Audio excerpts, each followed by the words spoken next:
ಮೆಂತ್ಯ ಸೊಪ್ಪು ಗೋಧಿ ಹಿಟ್ಟು ಬಳಸ್ಕೊಂಡು ಒಂದು ಹೆಲ್ದಿ ಸ್ನ್ಯಾಕ್ಸ್ ರೆಸಿಪಿ ಮಾಡ್ತಿದ್ದೀನಿ. ಇದನ್ನು 2 ವಾರ ಸ್ಟೋರ್ ಮಾಡಿ ಇಟ್ಕೋಬೋದು.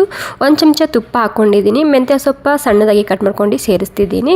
ಹೈ ಫ್ಲೇಮ್ನಲ್ಲಿ ಜಸ್ಟ್ 1-2 ನಿಮಿಷ ಮಾತ್ರ ಹುರ್ಕೋಬೇಕು. ಜಾಸ್ತಿ ಹುರ್ಕೊಂಡ್ರೆ ಕಹಿ ಬಿಟ್ಕೊಳ್ಳುತ್ತೆ. 2 ನಿಮಿಷ ಸಾಕಾಗುತ್ತೆ.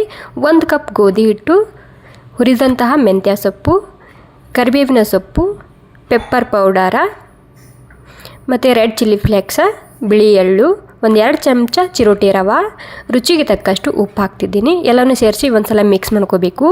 ಇಲ್ಲಿ ಪ್ಯಾನ್ನಲ್ಲಿ ಸ್ವಲ್ಪ ಎಣ್ಣೆ ಬಿಸಿ ಮಾಡ್ಕೊಂಡಿನಿ. ಒಂದು ಸ್ವಲ್ಪ ಹಿಂಗೆ ಹಾಕ್ಕೊಂಡು ಮಿಕ್ಸ್ ಮಾಡ್ಕೊತಿದ್ದೀನಿ. ಬಿಸಿ ಬಿಸಿ ಆಗಿರುವಂತಹ ಎಣ್ಣೆ ಹಾಕಿದರೆ ತುಂಬ ಕ್ರಿಸ್ಪಿಯಾಗಿ ಬರುತ್ತೆ. ಅರಿಶಿಣ, ಗರಂ ಮಸಾಲ, ಸ್ವಲ್ಪನೇ ನೀರು ಹಾಕ್ಕೊಂಡು ಗಟ್ಟಿಯಾಗಿ ಹಿಟ್ಟನ್ನ ನಾದ್ಕೋಬೇಕು. ಅಂದರೆ ಸ್ವಲ್ಪ ಟೈಟ್ ಆಗಿರಬೇಕು, ಆ ರೀತಿ ನಾದ್ಕೋಬೇಕು. ನಾದ್ಕೊಂಡಾದ್ಮೇಲೆ ಒಂದು 10 ನಿಮಿಷ ರೆಸ್ಟ್ ಮಾಡೋಕೆ ಬಿಡಬೇಕು. 10 ನಿಮಿಷ ಆದಮೇಲೆ ಇಲ್ಲಿ ಗೋಧಿ ಹಿಟ್ಟು ಹಚ್ಕೊಂಡು ಇದನ್ನು ರೌಂಡಾಗಿ ತೆಳ್ಳಗೆ ಲಟ್ಟಿಸ್ಕೊಂಡು ತೊಗೋಬೇಕು. ನಾದುವಾಗ ಸ್ವಲ್ಪ ಗಟ್ಟಿಯಾಗಿ ನಾದ್ಕೊಳ್ಳಿ. ಮತ್ತು ಮೆಂತ್ಯ ಸೊಪ್ಪು ಜಾಸ್ತಿ ಕೂಡ ಹಾಕಬಾರ್ದು, ಕಹಿ ಬಿಟ್ಕೊಳ್ಳುತ್ತೆ. ಸ್ವಲ್ಪನೇ ಹಾಕ್ಕೊಳ್ಳಿ, ತುಂಬಾ ರುಚಿಯಾಗಿ ಬರುತ್ತೆ, ಹೆಲ್ದಿಯಾಗಿರುತ್ತೆ. ಓಕೆ, ಇವಾಗ ಎಲ್ಲನೂ ಈ ರೀತಿ ಒಂದೇ ಸಲ ನೀವು ರೆಡಿ ಮಾಡಿ ಇಟ್ಕೋಬೋದು. ಪ್ಲೇಟ್ನಲ್ಲಿ ಸೈಡ್ನಲ್ಲಿ ಎಣ್ಣೆ ಕೂಡ ಬಿಸಿಯಾಗಿದೆ.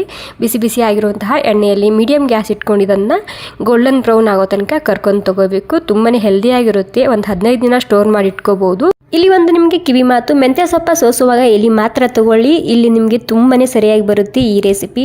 ಓಕೆ, ಈ ರೆಸಿಪಿ ನಿಮಗೆ ಇಷ್ಟ ಆಗಿದ್ರೆ ಒಂದು ಲೈಕ್ ಮಾಡಿ. ನೀವು ಕೂಡ ಮಿಸ್ ಮಾಡದೆ ಒಂದು ಸಲ ಟ್ರೈ ಮಾಡಿ ನೋಡಿ, ತುಂಬಾ ರುಚಿಯಾಗಿದೆ. Okay, thank you.